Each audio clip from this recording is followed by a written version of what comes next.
Hello everyone. कल जैसे आपने देखा कि हम लोगों ने डेकोरेशन बहुत ही अच्छे से कर लिया था। अब आज ही बारी गणपति बप्पा को अपने घर पे लाने की। तो गणपति जी का पहला दिन है आज का। तो हम लोग सुबह ही नहा धो के वास्ते तैयार व्यार हो चुके थे और सुबह ही हमारी बिल्डिंग में छोटे वाले गणपति आ गए थे। तो उनकी पूजा सुबह ही हो गई थी। फिर उसके बाद में बड़े वाले शाम को आए थे और हमने भी घर पे शाम को ही गणपति लाया। उसके बाद हम लोगों ने शाम को आरती पूजा वगैरह सब कुछ की।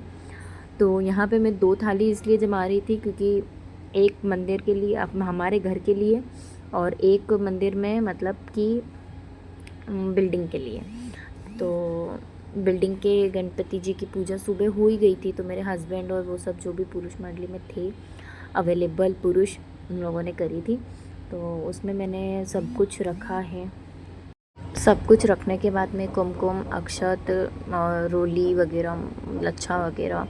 अब इसमें मैंने एक्स्ट्रा नारियल और जल का लोटा, पान के पत्ते और 2 ये सब एक्स्ट्रा थी जो वो मेरे हस्बैंड लेकर आए थे फ्रेश। तो उस टाइम पर हम लोगों ने रखी थी।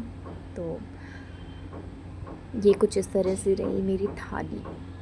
अच्छी तो लग रही है क्योंकि पूजा की थाली है, ऑब्वियसली बुरी क्यों ही लगेगी। फिर खाने में तो आज स्पेशल सबके यहाँ पर दाल बाटी चूरमा ही बनता है और लड्डू मतलब कि। तो क्योंकि गणेश जी को लड्डू बहुत पसंद है तो हम लोगों ने भी वही बनाया था। सुबह नाश्ता कर लिया था, फिर लड्डू बाटी ही बनाए थे। मैंने दिन में बना लिए थे 12-1-2 बजे करीब। फिर उसके बाद में लड्डू का भोग लगा के शाम को हमने दाल बाटी चूरमा ही खाया। और सीरियसली मतलब ऐसे नॉर्मली लड्डू बनाते हैं और आज के लड्डू में बहुत अंतर था क्योंकि वो भोग के थे। तो अब रुद्र की बारी है तैयारी करने की। तो रुद्र बहुत ज़ोरों शोरों से तैयारी कर रहा था। रंगोली उसने अपने आप से बनाई है। फिर उसके बाद वो नहा धो के मस्त तैयार होके घूमने गया। हम शाम को गणपति जी की मूर्ति लेने के लिए गए।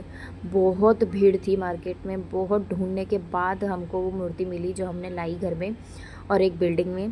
क्योंकि एक लगता है ना कि मतलब आँखों को देखते ही भा जाए वाली फीलिंग बहुत देर बाद आई। सो फाइनली हम लोगों ने एक मूर्ति डिसाइड की। फिर हम लोग उसको घर पर लेकर आए। घर पर लेने के बाद में हम लोगों ने उनकी अच्छे से पूजा की और मेरे हस्बैंड ने ही पूजा की, रुद्र और उन दोनों ने, मेरे बेटे ने और उन्हें। बेटा तो मेरा बाद में आया, बहुत बाद में। फिर सिर्फ वो खड़ा ही था, पूजा वो नहीं कर रहा था, वो सिर्फ देख रहा था कि कैसे करते हैं। क्योंकि कहते हैं कि गणपति जी की फ़र्स्ट पूजा जो होती है वो अगर जेंट्स लोग करें तो ज़्यादा अच्छी रहती है। फिर हमने आरती की। आरती भी हमने बहुत मुश्किलों से की क्योंकि मेरी बेटी बहुत उतानपाती है, मतलब बहुत बदमाश लड़की है ये, इतनी परेशान करती है। तो जैसे तैसे करके आरती तो हो ही गई। वो बाहर बार बार बाहर भागे जा रही थी वो रंगोली बिगाड़ने के लिए। बड़ी मुश्किल से रुद्र ने बनाई थी और उसको बिगाड़नी थी उसको। मैंने बहुत मुश्किलों से उसको अंदर रखा है। फिर उसके बाद अब वो बार बार खींचती है इनको लटकनों को और इनको। वो कैसे निकलेंगे 10 दिन देखते हैं। सच बताऊं तो गणेश जी के आने के बाद में घर में बहुत ज़्यादा एक होता है ना वाइब आ जाती है बहुत पॉजिटिव वाली। तो वो पॉजिटिव वाली वाइब आ ही गई है आखिर बार। बहुत मन मतलब मेरी दिली ख्वाहिश थी कि मैं गणपति बप्पा को लेकर आऊँ, तो मैं लेकर आई।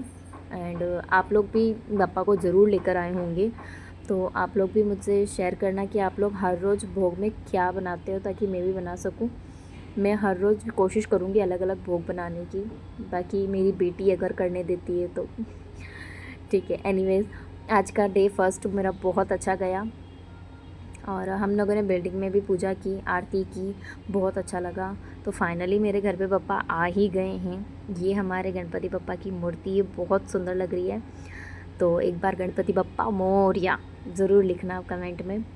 और ये है हमारे बिल्डिंग के बप्पा और ये है बिल्डिंग की महिला मंडल और ये है बिल्डिंग की पुरुष मंडली।